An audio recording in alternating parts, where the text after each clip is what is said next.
예, 오늘 이 시간은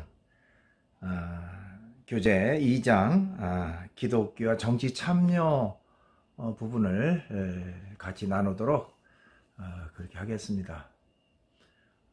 좀 이제 다음 달에는 그 국회의원 선거가 예정돼 있죠. 그러면서 이제 선거 운동 같은 것도 많이 하고요. 또 시국 그 시위 같은 것들도 종교단체를 중심으로 해서 많이 이루어지는 것을 봅니다. 거기에 대해서 개인마다 이제 찬반의 의견이 있을 거예요. 그것을 적극적으로 지지하는 또 그런 입장도 있는가 하면 또 거기에 대해서 반대 의견을 가지고 저건 바른 모습이 아니다 라고 얘기하는 그런 부분도 없지 않아 있으리라 생각을 합니다. 사람마다 개인의 의견의 차이가 있어요. 그러니까 우리가 사람의 그 얼굴 생김새가 다른 것처럼 사람의 그 생각이나 또 성격이나 또 가치관이나 성향이나 이런 것들은 서로 다르다 하는 것은 우리가 인정해야 되죠. 우리가 흔히 하는 말 가운데 다름은 틀림이 아니다 하는 것이죠. 다름과 틀림은 엄연히 구분되어야 되는 것입니다. 사람은 누구나 다 다름이라고 하는 것은 인정해야 되죠. 그러나 다름이고 틀린 것이다, 잘못된 것이다, 그것은 아니죠.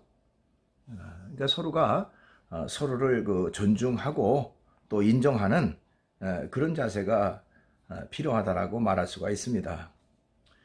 이제 이 시간에는요, 과연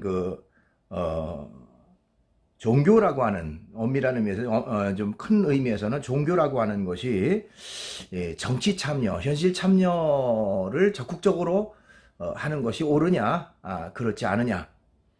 만약에 정치 참여를 한다면 어느 선까지 해야 될 것인가 하는 이제 그런 내용들을 좀 담고 있습니다. 그래서 우리나라 같은 경우도 과거에 이제 우리나라의 그 어떤 일제 강점기 암울한 시기에 기독교적 입장에서 정치와의 어떤 관계성을 형성했는가, 뭐 그런 부분이라든지요.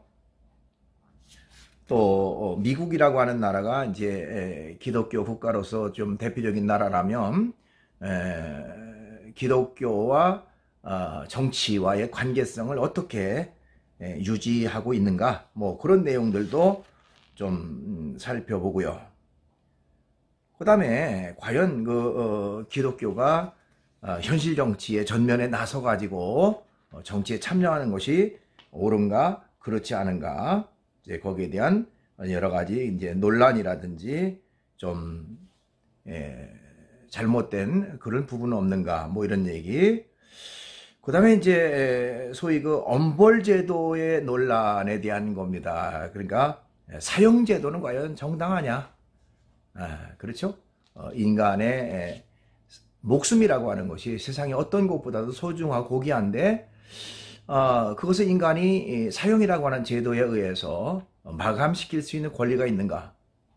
그러나 또한 그 끔찍한 범죄자인데도 좀 중한 처벌을 하지 않는다면 나중에 그것이 오히려 더 사회를 어지럽게 하고 범죄를 가중시키는 그런 결과가 되지 않겠는가 하는 그런 문제. 또 과연 이제 엄벌주의가 그 범죄율을 낮출 수 있는가, 이제 그렇지 않은가, 뭐 이런 부분들. 그런가 하면 이제 여러분들에게 특별히 남학생들에게 아주 굉장히 민감한 부분이죠. 이제 병역의 문제, 병역의 의무를 이행하는데 이제 대체복무라고 하는 것이 이제 생겨나고, 소위 이제 그 종교적인 이유 때문에 병역 거부하거나 또 양심적 병역 거부자들에게 이제 대체복무를 할 수 있는 길을 열어놨다. 물론 뭐 제한적이긴 하지만 이제 거기에 대한 어떤 그 찬반 양론이 있을 수가 있을 겁니다. 또 전쟁이라고 하는 것에 대한 관점도 이제 사람마다 다를 거고요. 또 기독교적 입장에서는 전쟁이라고 하는 것에 대해서 어떤 관점을 가지고 있는가, 뭐 이런 내용들이 바로 오늘 교재의 주된 내용입니다. 그래서 이런 주제들은 우리가 좀 꼭 한번 생각해 봐야 될 부분이죠. 또 그 개념이라든지 그 하나하나의 그 의미들을 한번 우리가 정립해 보고 좀 깊이 생각해 보고, 그래서 거기에 대한 입장을 한번 우리가 정리하는 그런 시간을 가지면 좋겠다 하는 의미에서 오늘 요 제2장 과목을 같이 나누도록 그렇게 하겠습니다. 그러면 이제 이어서 바로 PPT로 교재를 중심으로 해서 수업이 진행되도록 그렇게 하겠습니다.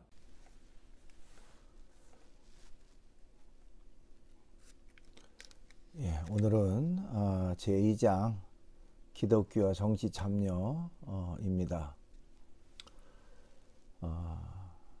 과연 종교가 현실 정치에 참여하는 것이 옳은가, 그렇지 않은가, 이런 논란들이 참 많이 있습니다. 그래서 제목은 기독교와 정치 참여입니다만은 큰 부류에서 보면 종교와 정치 참여, 뭐 이렇게 우리가 생각해 볼 수가 있습니다.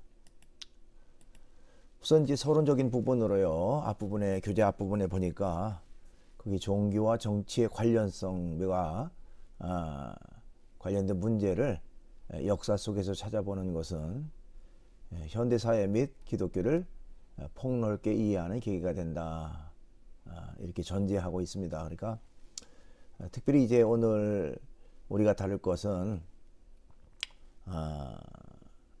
종교가 정치와 어떤 관계성을 가지고 있는가, 과연 종교가 현실 정치에 참여하는 것이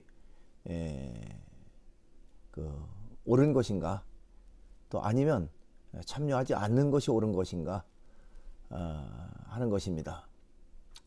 특별히 이제 현대 사회 속에서 기독교라고 하는 그 종교, 기독교가 이제 현실 정치에 참여하라는 여러 가지 움직임들도 있고 하는데, 전에 과거의 모습은 어땠고 현재의 모습은 어떻게 될 것인가, 또 앞으로는 어떻게 될 것인가 하는 그런 부분들을 좀 살펴볼 필요가 있습니다. 요즘 뭐 우리가 매스컴이나 이런 매체를 통해서 자주 듣는 말이 바로 폴리페서라고 하는 말이죠. 폴리페서. 이 폴리페서라고 하는 것은 폴리스라고 하는 말과 프로페서라고 하는 말이 합해져서 아마 합성어로 만들어진 것 같아요. 그러니까 소위 정치 성향이 강한 교수들, 뭐 이렇게 우리가 직역해 볼 수도 있고요. 또 폴리스찬이라고 하는 말도 있다. 역시 마찬가지로 폴리스라고 하는 말과 크리스찬이라고 하는 말이 합해져서 폴리스찬. 그래서 이런 이제 어떻게 보면 뭐 긍정적인 언어라기보다는 좀 부정적인 신조어가 만들어졌죠. 그래서 이런 그 폴리페서나 폴리스찬 뭐 이런 말들이 만들어진 것은 교수나 교회 지도자들의 정치 참여에 대해서 좀 많은 사람들이 좀 부정적이다, 또 비판적 그런 시각을 드러내고 있는 그런 부분이 아닌가, 이렇게 생각을 해볼 수가 있습니다. 그렇다면 이제 과연 기독교의 정치 참여는 바람직한가? 좀 더 크게 말한다면 종교가 현실 정치에 참여하는 것이 바람직한 것인가? 또 아니면 그렇지 않은 것인가? 뭐 이런 내용들을 같이 살펴보려고 합니다. 자, 우선 우리가 살펴볼 것은요, 역사 속에서 정치와 종교의 관계가 어땠느냐 하는 것을 먼저 좀 살펴볼 필요가 있습니다. 현재라고 하는 시점은 과거 역사로부터 흘러와서 현재에 이르는 것이죠. 현재라고 하는 시점이 뜬금없이 어느 날 어느 순간에 딱 나타난 것이 아니고 과거로부터 이어져 온 것이 현재라고 하는 시점입니다. 그렇기 때문에 과거 시점에서 역사 속에서 정치와 종교의 관계가 어땠는지 하는 것을 살펴보는 것은 굉장히 의미 있는 그런 부분이라고 말할 수가 있습니다. 자, 종교와 정치의 관계는 어떤 모습이 바람직한가 하는 것입니다. 자, 현대에는 기본적으로 종교와 정치가 분리되어야 한다는 그런 입장을 견지하고 있어요. 많은 사람들이, 또 종교인도 마찬가지고 정치인도 마찬가지고 종교와 정치는 분리되어야 된다 하는 것이 이제 현대적 입장이라고 말할 수가 있습니다. 그렇지만 이제 과거에는 그렇지 않았다는 거죠. 과거에는 소위 재정일치의 시대에, 재정일치라고 하는 것이 이제 보편화됐던 그런 시대가 있었습니다. 재정일치라고 하는 것은 소위 제사장과 정치가 하나다, 뭐 그런 의미를 담고 있고요. 뭐 또 폭넓게 말한다면 종교와 정치는 하나로 엮어지고 또 이어진다라고 하는 그런 어떤 관념 속에 있었다라고 말할 수가 있습니다. 자, 그래서 결국에는 어떤 권력이라고 하는 것도 종교로부터 나왔고, 종교가 절대 권력화 되다 보니까 굉장히 큰 갈등과 혼란이 야기되는 그런 경우가 참 많았습니다. 즉 정치가 종교를 주도할 때도 있었고, 또 종교가 정치의 힘을 일갖고 이끌어가던 그런 때도 있었습니다. 그래서 어떤 세계사적으로 보면 어떤 종교 권력이 정치 권력보다 위에 있어서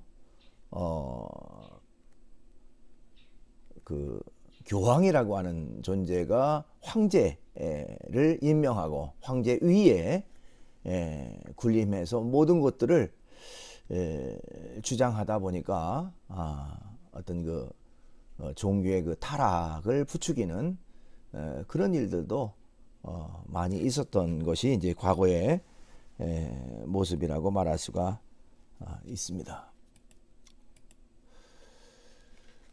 자, 그러면 미국이라고 하는 나라의 정치와 기독교는 어떤 입장인가 하는 것도 좀 우리가 알 필요가 있습니다. 우리가 미국 그러면은 대표적인 기독교 국가 중에 하나죠. 미국의 모든 개신교 교파들이 종교와 정치의 엄격한 분리론을 받아들이는 것은 아니다 하는 것입니다. 그러니까 일반적으로 미국의 개신교 교파들은 뭐 일부에서는 정치와 종교를 분리해야 된다, 뭐 이런 입장을 견지합니다만은, 그러나 대다수는 현실 정치에 적극적으로 참여해야 된다, 뭐 그런 입장을 가지고 있습니다. 그래서 소위 미국의 경우에는요, 협의의 종교 분리론을 따르는 것을 우리가 볼 수가 있습니다. 협의. 그러니까 정치와 종교 또는 정부와 교회가 최소한의 행정적인 분리를 유지하면서도 양자의 밀접한 협력 관계를 주장하는 것입니다. 그러니까 서로 견제하는 것이요. 그러니까 교회라고 하는 것, 기독교라고 하는 것의 역할은 현실 정치에 잘못되고 좀 부정하고 부패하고 불합리한 이런 정책이라든지 이런 방향성을 바로잡을 그런 어떤 존재 이유가 거기에 있다라고 생각을 하고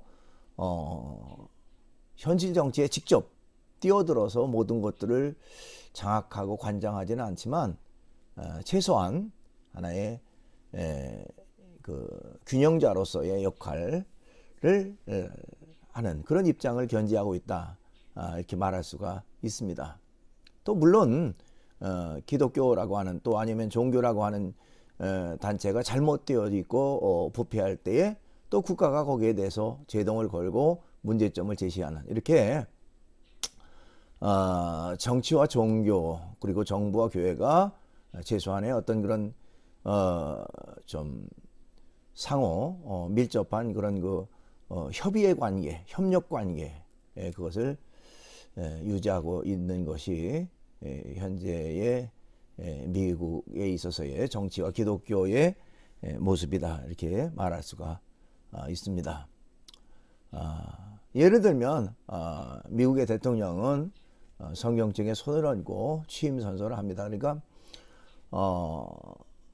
대통령으로서 취임을 하면서 절대자, 창조자 하나님 앞에 올바로 정치를 하겠다고 하는 하나의 다짐을 하는 이제 그런 모습이에요. 그런 면에서 기독교와 또 정치는 이렇게 상호 어떤 그 협의의 관계, 또 어떤 면에서는 또한 상호 좀 서로 부족한 것들을 보완하는 그런 어떤 관계라고 말할 수가 있습니다. 자, 그렇다면 이제 한국의 정치와 기독교는 어떠했는가 하는 것을 또 우리가 알 필요가 있습니다.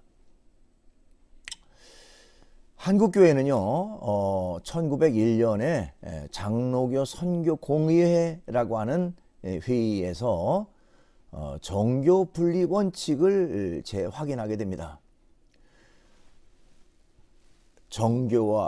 정치와 종교는 분리한다 하는 그런 어떤 명확한 입장을 정리를 했습니다.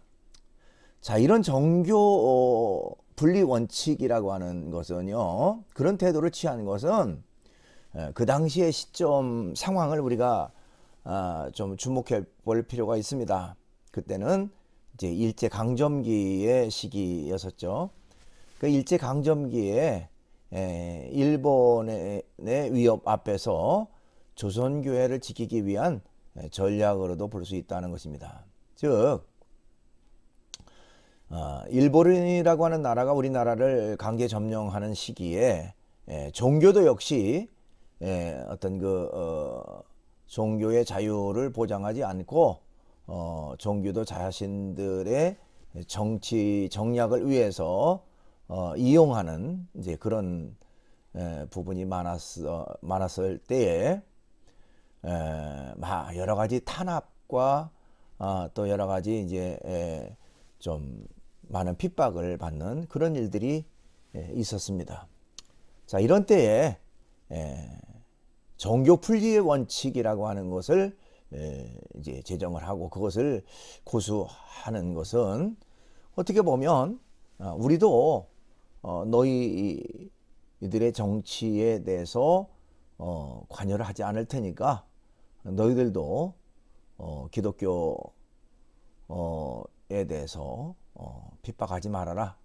기독교 신앙에 대해서 신앙을 보장해줘라. 뭐 그런 의미로도 볼 수가 있습니다.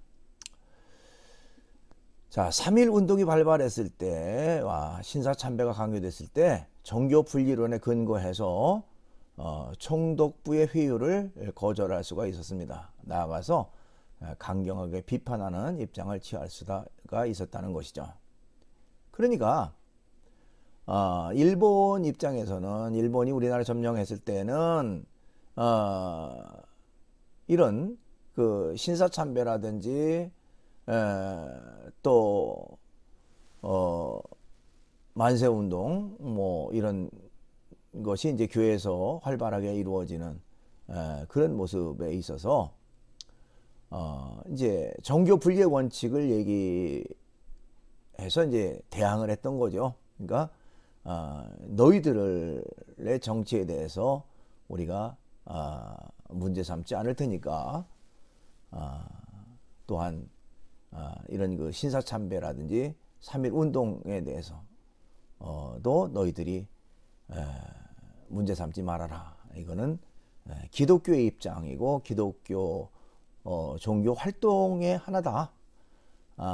이렇게 얘기를 했던 거죠. 그래서 어떻게 보면 이 정교 분리의 원칙을 주장했던 것은 좀 지혜롭게 그 잘못된 그 일본의 그 어떤 정책 또 핍박 앞에서 좀 대항할 수 있는 하나의 그 제도적인 장치였다. 이렇게 말할 수도 있습니다. 자, 기독교 정당은 필요한가? 요즘 이제 국회의원 선거도 이제 얼마 남지 않았습니다만은 또 많은 사람들이 이런 그 정당을 만들기도 하고 또 새롭게 만들 필요성을 얘기하기도 합니다. 특별히 그 비례대표 국회의원들을 좀 상당수 뽑으면서 군소 정당들이 다 이제 난립하는 또 그런 모습을 보게 되는데요. 자, 그런 와중에 기독교 정당이 필요한가 하는 부분입니다. 자, 정치와 종교의 담론입니다.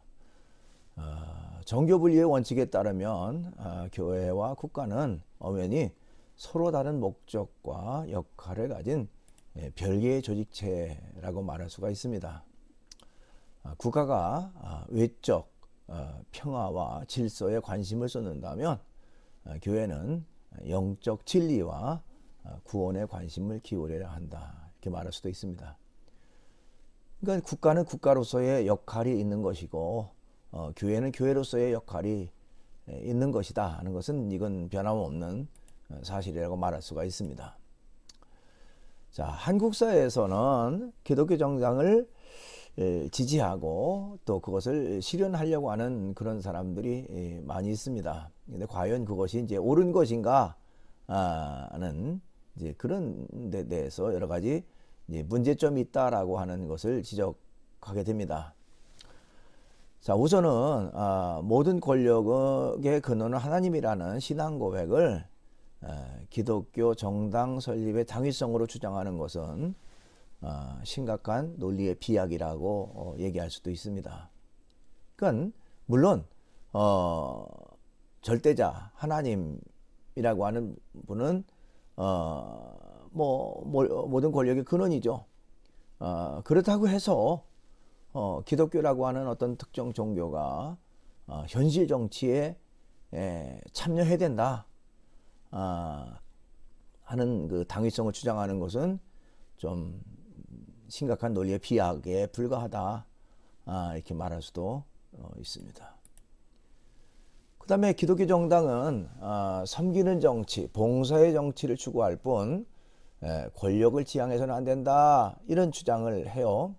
근데 이것은 어떻게 보면 모순된 논리라고 말할 수도 있습니다. 그러니까 섬김의 정치, 봉사의 정치, 뭔가 좀 올바른 정치의 그 패러다임을 추구하는 이제 그런 모습으로서의 기독교 정당이 필요하다 뭐 이렇게 말합니다. 그러나 어떻게 보면 모순된 논리다. 왜 그러냐면 정치는 무엇보다도 권력을 바탕으로 합니다. 기독교 정당이 권력을 갖기 위해서가 아니라 단순히 사회봉사를 위해서 창당되어 운영될 거라면 차라리 시민단체나 또 봉사단체를 만들어야지 굳이 현실 정치에 참여할 필요가 없다는 것이죠. 그건 얼마든지 사회의 그늘진 곳에 빛을 주는, 또 여러 가지 많은 사람들에게 희망을 주는 그런 일들은 이런 그 봉사 활동을 통해서 얼마든지 가능하다는 것인데, 굳이 현실 정치에 참여를 해서 그것을 이루겠다라고 하는 것은 좀 문제가 있다, 이렇게 말할 수도 있습니다. 그 다음에 현대사회에서는 좀 더 전문화된 책략과 정치적 참여가 필요합니다. 정치 현장에 열정만 갖고 참여한다면 성과를 이룰 수가 없을 뿐 아니라 기독교의 정체성만 훼손하는 우를 범하기 쉽다는 것이죠. 그러니까 아무런 준비 없이 뭐 그냥 좀 막연한 어떤 그 기대감을 가지고 또 막연한 생각을 가지고 섣불리 참여하는 그런 일들이 있다면, 결국에는 이제 그것 때문에 기독교라고 하는 전체에 대한 그 누를 끼치는, 좀 많은 사람들에게 비판의 화살을 받는 그런 결과를 가져오기도 한다는 것입니다. 그런 면에서 직접적으로 기독교 정당을 만들어서 현실 정치에 참여하는 것은 그건 좀 문제점이 많다, 이렇게 말할 수도 있습니다. 그 다음에 이제 큰 세 번째로 엄벌제 논란과 정부의 강제력 부분입니다. 이제 우선은 사형제도 문제에 대한 것이에요. 사형제도는 정당화될 수 있는가 하는 것입니다.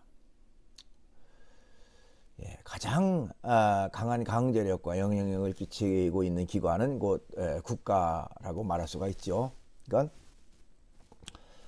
국가라고 하는 어떤 그런 그 권력에 의한 강제력은 어떤 것보다도 강력한 강제력과 제재력이 있습니다. 그 때문에 물론 국가의 책임자 또 정치인들도 함부로 그 권력을 휘두르고 또 국민들에게 피해를 주고 고통을 주고 괴로움을 주는 그런 일이 있어서는 안 되겠죠. 그렇기 때문에 그 권력이라고 하는 것을 아주 정당한데, 정의로운데, 올바른데 사용해야 되는 것이 분명합니다. 자, 이런 국가나 정부의 강제력 사용은 어디까지 정당화될 것인가, 또 개인의 신념이나 자유와 상충되는 경우 어떻게 문제를 해결할 것인가 하는 것입니다. 그러니까 정부의 강제력이 우선이냐, 개인의 그 기본권이라고 하는 것이 우선이냐, 이제 이런 부분이에요.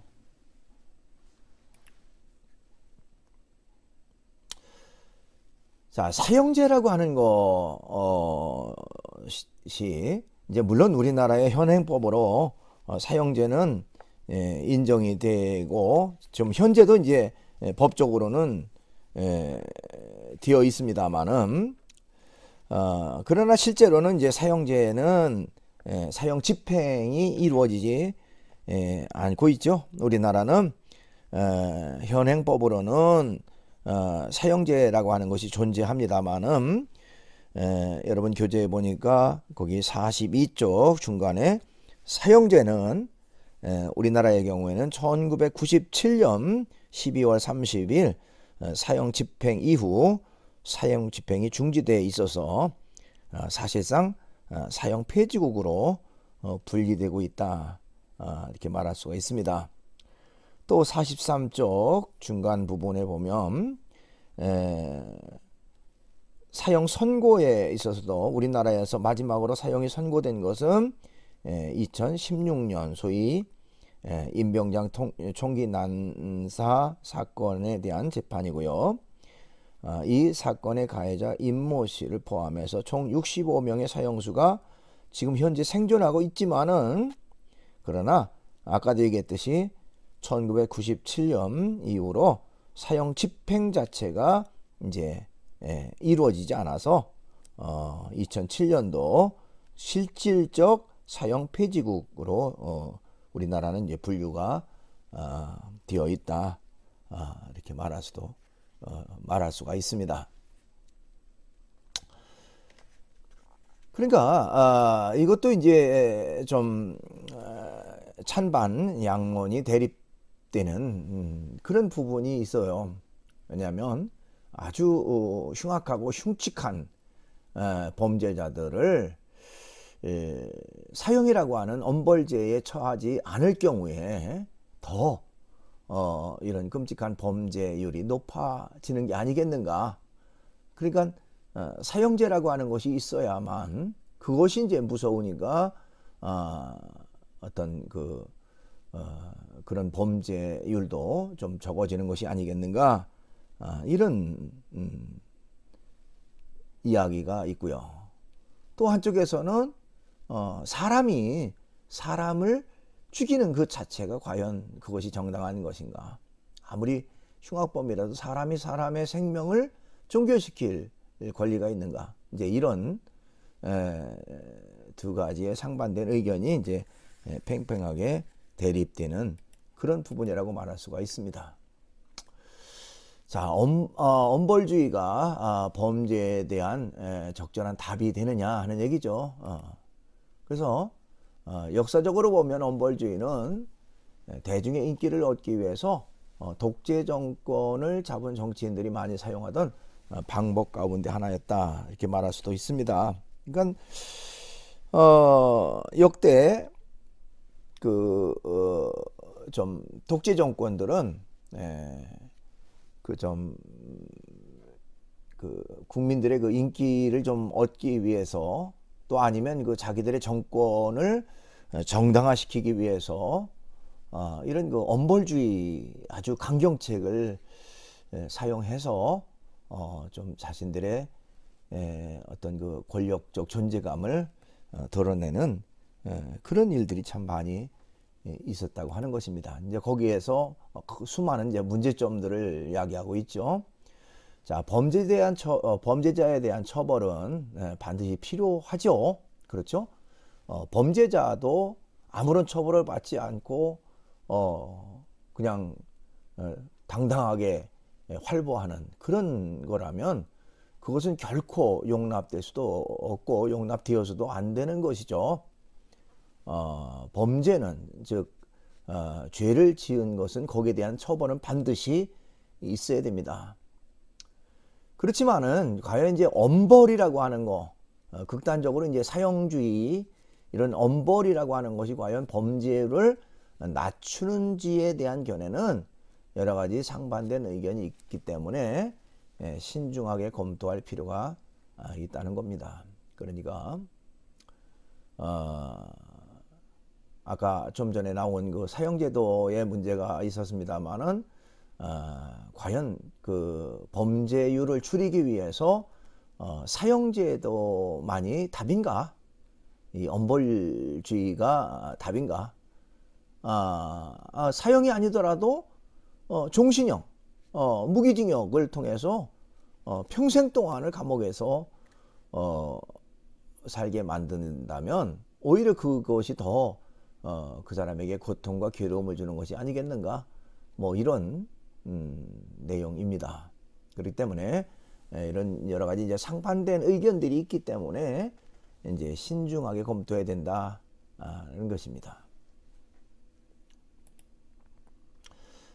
그러면 성경에서는 사람의 생명에 대해서 어떻게 말하는가 하는 것입니다. 성경은 인간의 생명은 온천하보다 귀한 것이다, 이렇게 얘기를 해요. 그래서 마태복음 16장 26절을 보니까요, 사람이 만일 온 천하를 얻고도 제 목숨을 잃으면 무엇이 유익하리요? 사람이 무엇을 주고 제 목숨과 바꾸겠느냐 하는 내용이 나옵니다. 그러니까 온 천하, 이 세상 전부를 준다고 해도 자기 목숨과 바꿀 사람이 있겠는가? 그만큼 인간의 생명이라고 하는 것이 고귀한 것이다, 이렇게 말하고 있는데요.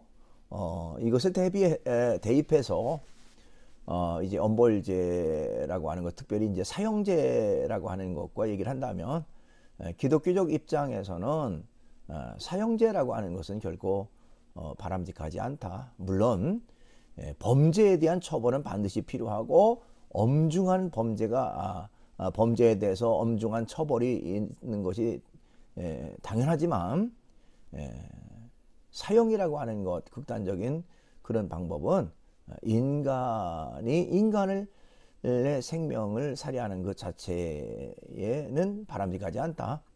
생명의 주권자는 절대자 하나님이기 때문에 결국 인간은 그 범죄에 대해서 이제 무기징역이라든지 종신형 이런 어떤 그 구속력을 통해서 오히려 더 큰 고통과 괴로움을 줄 수가 있지 않겠는가? 꼭 사형제만이 능사인가? 뭐 이런 입장이에요.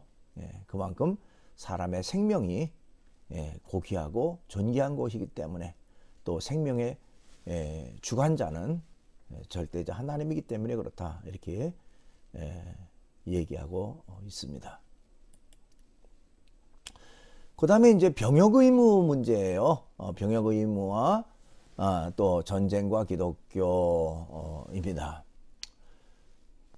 국가 및 정부의 권위와 강절에게 의해 이루어지는 병역의 의무와 전쟁의 정당화는 많은 논란이 야기되는 문제 중 대표적인 것일 것이다.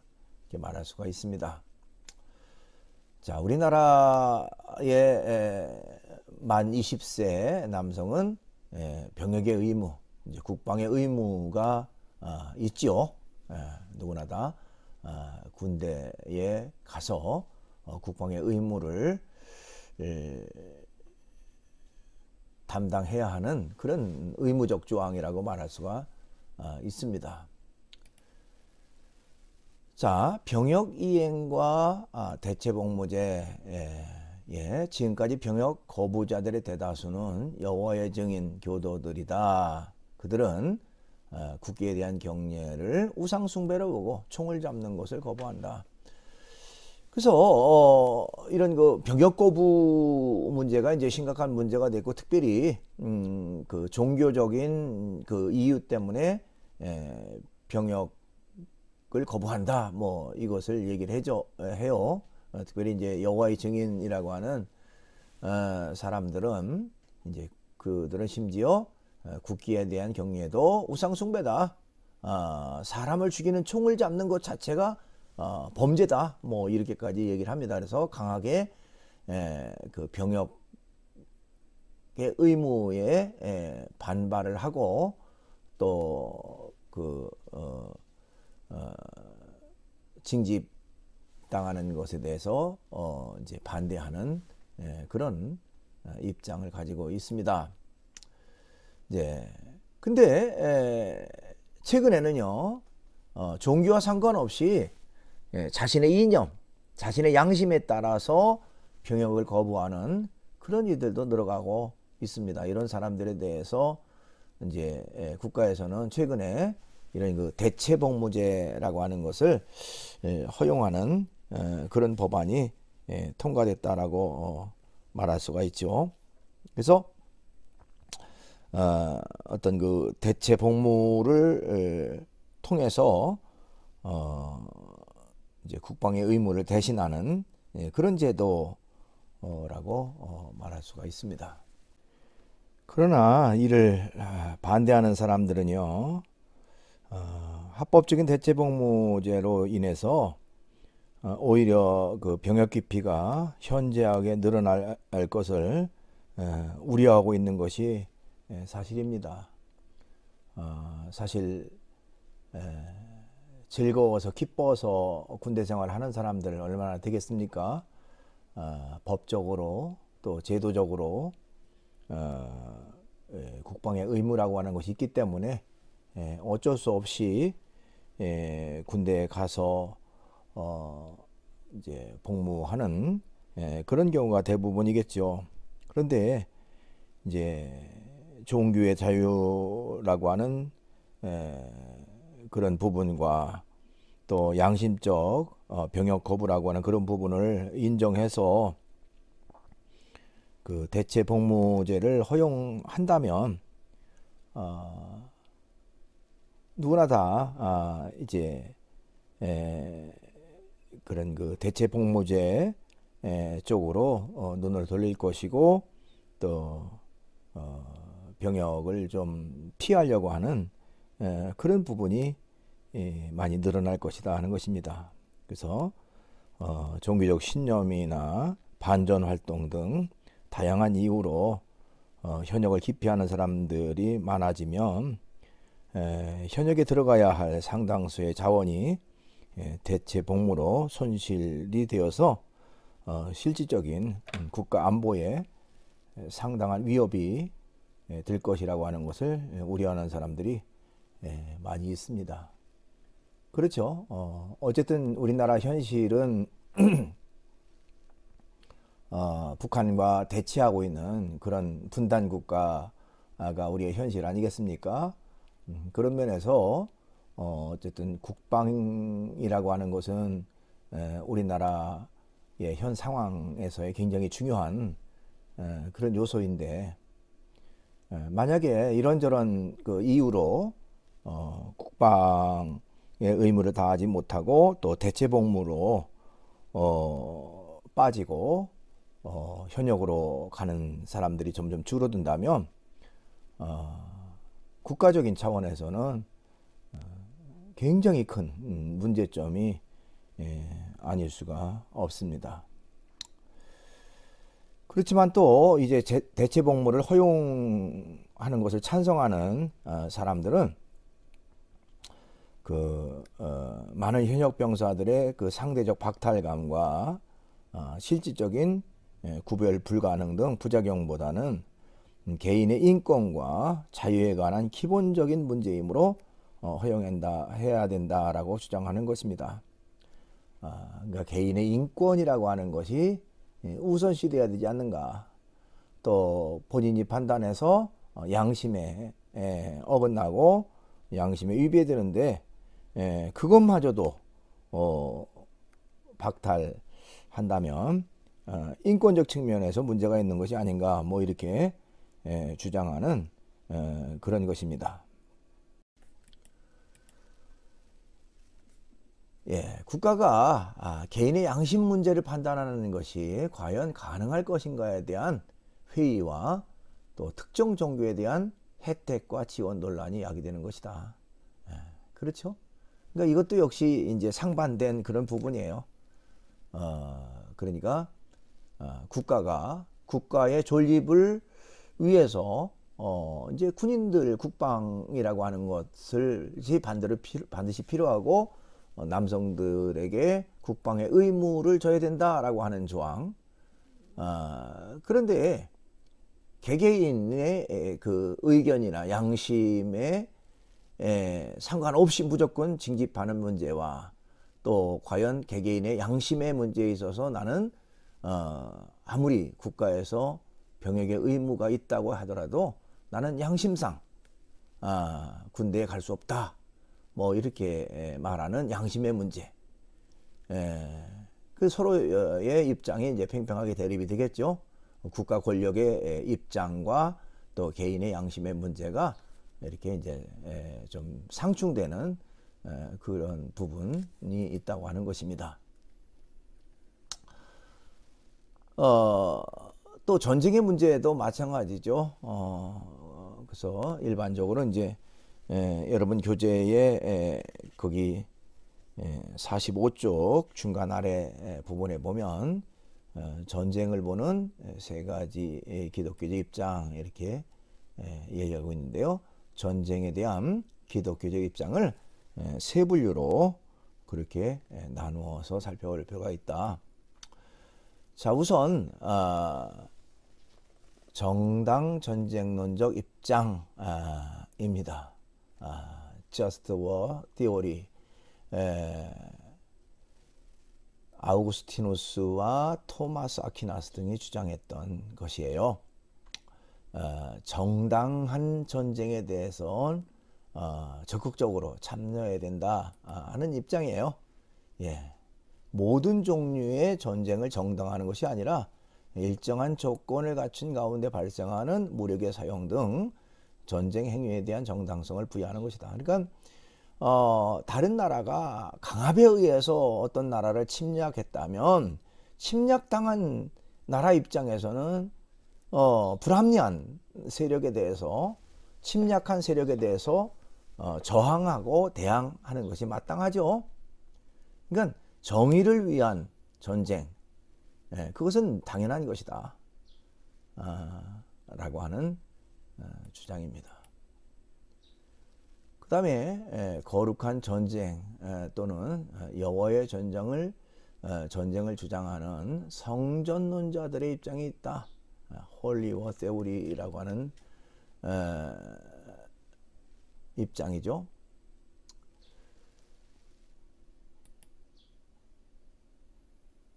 자, 성경에서 특별히 구약 성경에서 주로 나타나는 것이 바로 이런 성전이라고 하는 것이에요. 성전, 거룩한 전쟁. 그래서 절대자 하나님께서 때로 적군을 멸절시키려고 일으킬 때에 그것을 이제 성전이다라고 하는 의미로 이제 봅니다. 그래서 여호와의 전쟁은 우선 약속의 땅, 즉 가나안이라고 하는 곳과 관련된 특징이 있고요. 또 전쟁의 적들은 이스라엘의 적인 동시에 하나님의 적이 된다. 그래서 절대자가 하고자 하는 일에 대항하는 그런 세력들과의 전쟁, 그것이 곧 그 성전이다. 거룩한 전쟁이다. 그것을 당연히 정당화될 수 있다. 이렇게 이제 말하는 것입니다. 자, 하나님의 적이란 하나님의 공의에 의해 평가되는 것으로 불법과 불의를 행하는 자들을 말한다. 그러니까 일본도 정의를 위해서 하는 거지만 이것은 보편적 정의라고 말한다면 이제 이번에 그 거룩한 전쟁, 이것은 그 절대자 하나님에 의한 그런 공의에 저항하는 그런 세력과의 전쟁, 뭐 그것을 정당화하는 그런 입장이라고 말할 수도 있습니다. 그러니까 하면 이제 세 번째 입장은 절대적인 평화주의자적 입장이다. 패시피시즘 이라고 말할 수가 있는데요.